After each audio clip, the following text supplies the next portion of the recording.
Good evening. Welcome to yet another exciting edition of the Evening Review Show. My name is Jemima Birkus. I am your host for this evening. Now, heart-related diseases remain amongst the deadliest in Namibia, often due to unhealthy diets and bad lifestyle habits, amongst several other reasons. And as we are entering the festive season where people begin to eat unhealthy, have unhealthy habits, we are speaking to Gerhard de Koe from the Heart Foundation to talk to us through his journey that eventually birthed the Namibia Heart Foundation. Thank you for joining us, Gerhard. Thank you very much for the opportunity, Jemima. And thank you very much for this platform to talk about heart health, which is a very important topic in Namibia and all over the world as well. So, yeah. So, Gerhard, heart health is very near to your heart, pun intended. Can you share with us your personal journey and how it eventually got you to the Heart Foundation? Yeah, thank you again. Yeah, the history of the establishment of the Namibia Heart Foundation is very close to my heart, because I experienced a heart attack myself way back in 2006, and it was quite severe, and I ended up in hospital for a week, and they, after that week, which I spent in ICU, they sent me down to Cape Town, and they did an angiogram where they discovered that some of my main arteries to the heart is blocked, which prevented it from transporting oxygen and blood to the heart. So at that time, it was only necessary to put in a stent to open the vein and reconnect the artery with the heart to get the blood and the oxygen through. And that was working very fine. And through 2007, I was actually fine, and towards the end of 2007, all the pain and discomfort started again. And I went back to the doctor and I did another angiogram, and they discovered that another 3 of my arteries were now blocked. They sent me down to Cape Town again, and this time they had to open up my chest for 4 bypasses later. So I spent more than a month in the hospital in Cape Town, and it was very traumatic for me because I was there completely on my own. My family on this side in Namibia, they stayed behind. They couldn't go with me. So I have to face these challenges on my own. But although the doctors and the nurses are very supportive in the hospital, one definitely missed the support of the family. Mm-hmm. So I think it's very much a huge part of going through this trauma, and to have your family around you to just speed up your recovery.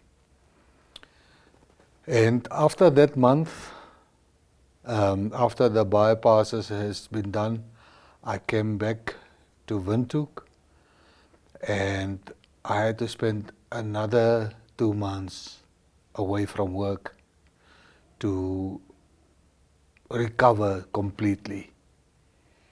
And since this is a very delicate operation and your chest needs to heal, and you cannot catch a cold or something, because if you are coughing, you will feel the sore in your chest. So it is very traumatic, so you must be very careful not to catch a cold while on the recovery. And luckily I did not, but I was coughing a lot, and that hurts very much. But I guess everyone experienced it differently, because that was only my experience, and I think every other patient experienced it differently, definitely. So, and luckily had to made a few exchanges in my life. I had to adjust my diet. I have to start exercising more, just to get my body strength up, and just to speed up my recovery as well. I went back to work in a few months later, and I can tell that I started feeling, day by day, start feeling better and better, because all the bypasses that they have done is okay, and they're fine, and the blood flow and the oxygen is fine to the heart. And with the help and a lot of prayers and family support, I recovered. And a few years later, I was completely recovered. How old were you when you had the attack? At the time, I was 36. I must just say that I lost my father due to heart attack when I was still very young. I think I was 3 years old. That is what my mother told me, if I can remember correct. And I also lost my brother at a more later stage, and he was only 47. So it's quite a huge, like if I can say, inheritance from our forefathers, if I can call it that. Yeah, so it runs in our family definitely, so we have to be extra more careful and look after ourselves and have our medical checkups regularly, exercising and eating correctly, so to just help yourself. You were talking about how traumatic it was for you and the fact that you were there alone. Can you just run us through what toll it had on your emotional well-being, your mental welfare? I imagine it's very difficult to face something life-threatening so head-on. Yeah, for sure, Jemima. The thing is that when I went down to Cape Town for the operation, I was, as I said earlier, completely on my own. No family support, and you never know what to expect. And once the doctor told you, listen, we had to operate on you, you started panicking. And there's a lot of things going through your mind, and you can only talk to the doctor and talk to the nurses. And you never know what to expect really. Am I going to get a life out of here? Am I going to recover completely? Is it really going to make a difference? And you have to rely on your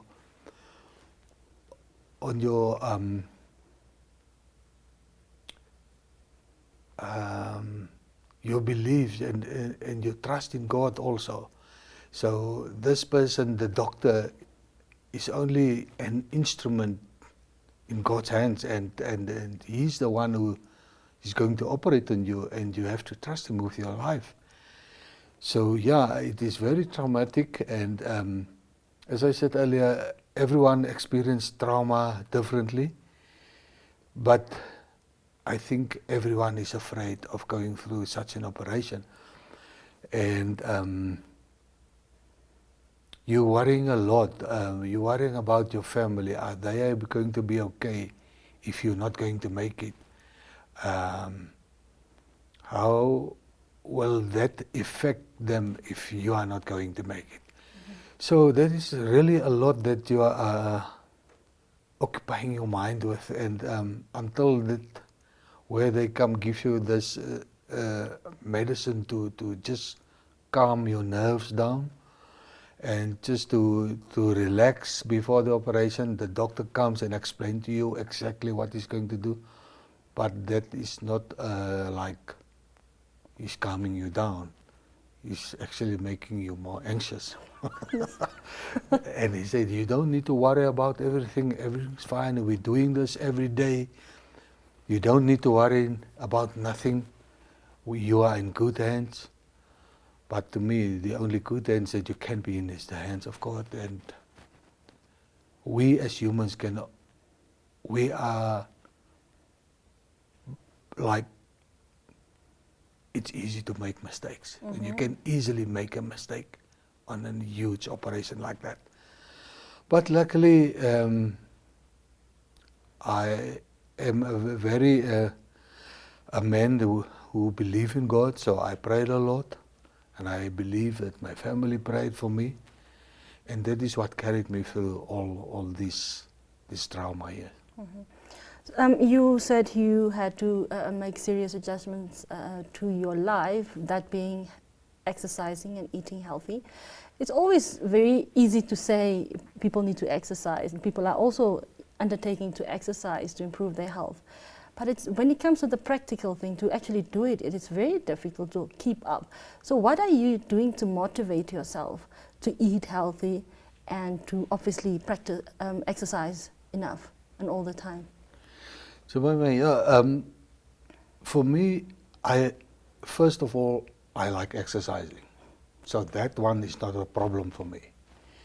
So exercising is definitely a must, because you must get, the more you exercise, the more you get oxygen and blood pumping through and to your heart.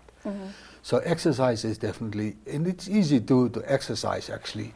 You don't need to go to a gym and pay a lot of money to exercise. You can do it in front of the TV, with your body weight only. And body weight exercises is very much enjoyable. You don't... what are those exercises?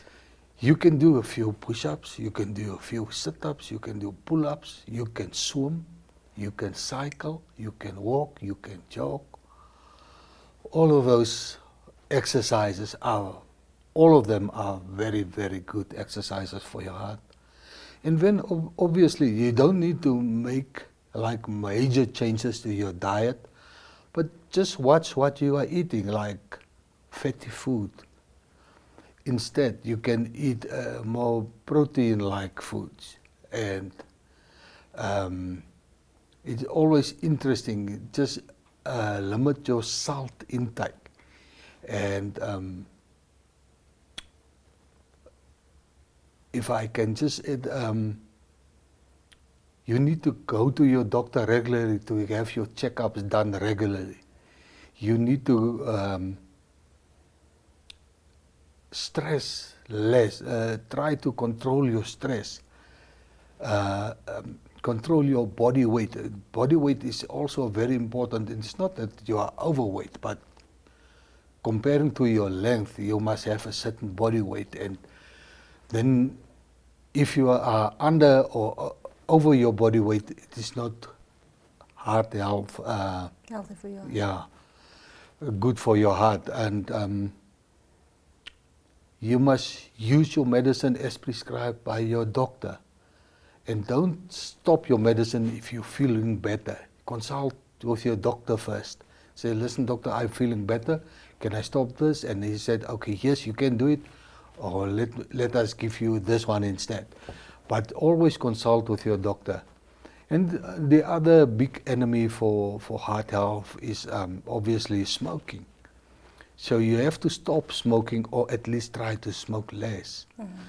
Because that is not good. Because my doctor was smiling when he asked me, are you smoking? And I said to him, no, I never smoked. And I said, that made my work is 80% much easier. So smoking plays a huge role in your health.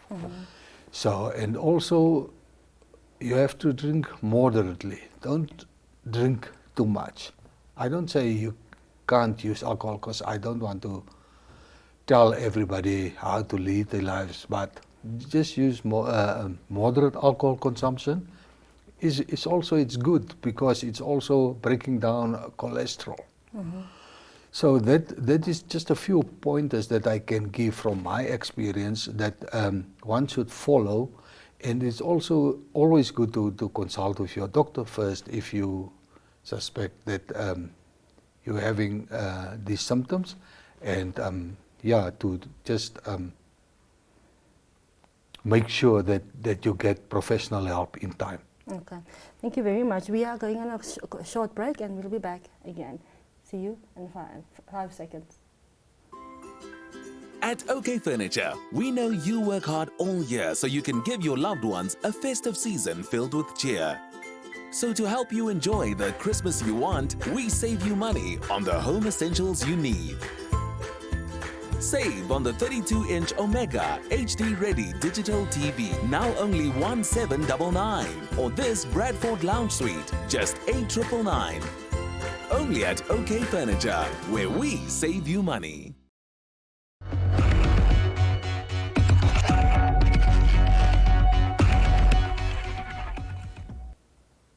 Welcome back. Now, if you've just joined us, we are speaking to Gerhard de Koe from the Heart Foundation. He's talking to us about his personal journey with heart condition and also why he has established the Heart Foundation. Gerhard, before we went on to the break, you talked about seeking professional help when you feel you have symptoms. Obviously, you're not a health professional, but in your experience and having spoken to several experts and people dealing with heart problems, what do you think, what advice would you give to someone when it comes to these symptoms, and when do you think should one seek advice? Yeah, that is a very interesting question. Thank you, Jemima. The thing is that one of the aims of the Heart Foundation now is to educate people to identify when somebody at home is experiencing or is basically getting a heart attack. And it is so easy to do it. If I can just highlight a few of them, is that when you see somebody at home and you see that person is not looking well, and you realize that that person might or is basically getting a heart attack, or I don't know how to express myself now correctly.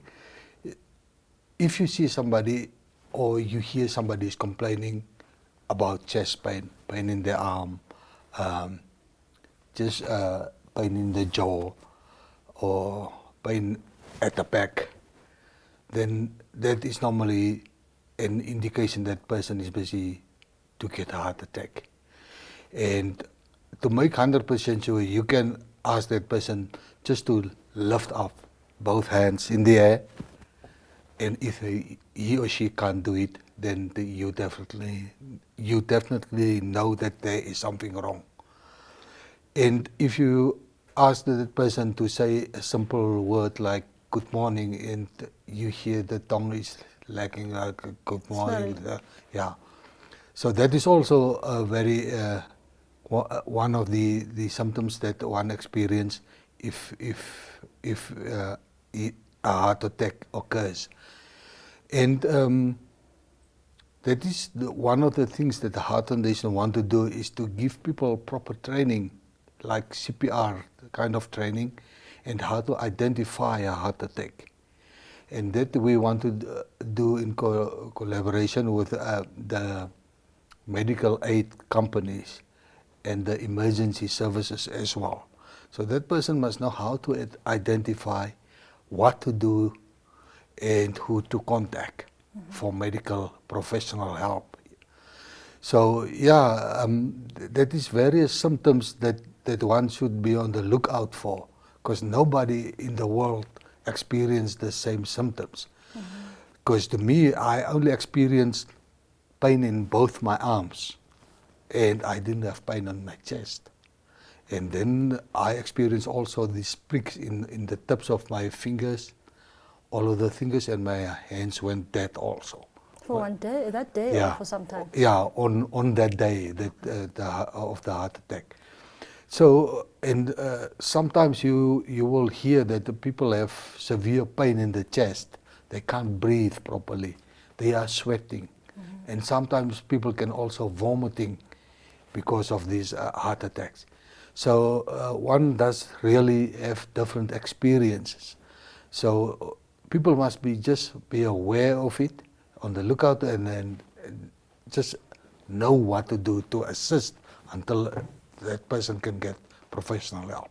Now, as we wrap up this interview, can you just tell us what motivated you to start the Heart Foundation, very briefly? Because I mean, it's most people get heart attacks or any other condition, but it's not like they actually start foundations. Why did you feel so strong about this? The reason why I started the Heart Foundation is when my operation was done way back in 2008, it was financially draining me. And that operation was just over 300,000. And I think today with everything going up, medical expenses getting more and more expensive, the Namibia Heart Foundation was started to help people who don't have medical aids, to assist them first of all, and also those who don't have the financial ability to pay for themselves. But the Heart Foundation will not be able to pay for the operation, but maybe to assist once we have the financial ability to do it. But since I have gone through this traumatic experience, I was from the idea that it is always better to prevent than to cure. So we are at Namibia Heart Foundation, we are trying to educate people and make them aware of heart health, make them aware of prevention.